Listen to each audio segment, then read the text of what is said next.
Ito ay isang napakagandang balita para sa lahat. Ngayon, sa pagbili ng device na ito, maaari kang gumamit ng libreng wireless internet habang buhay at hindi mo na kailanman kailangang magbayad ng internet access. Ito ang pinakamakapangyari portable wireless Wi-Fi device na binuo ng Vodafone Telecom sa pakikipagtulungan sa Universidad ng Cambridge.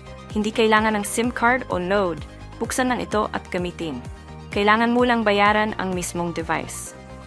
Maaari itong gamitin kahit saan, kahit nasa kagubatan o disyerto na may napakagandang signal quality. May saklaw itong 200 metro at kumonekta ng hanggang 10 device ng sabay-sabay.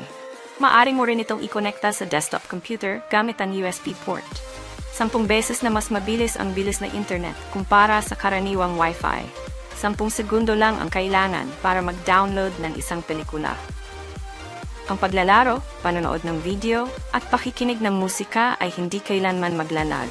Ito ang pinakakamangmanghang device na aking nadiskubre.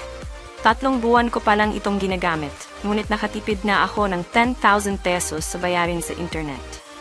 Kung interesado kang bilhin ng device, ipapadala ko sa iyo ang link ng pagbili. I-click mo lang ang link sa ibaba upang bumili. Ang device ay mabibili lamang sa loob ng 3 araw. Pagkatapos nito, tatanggalin ko na ito.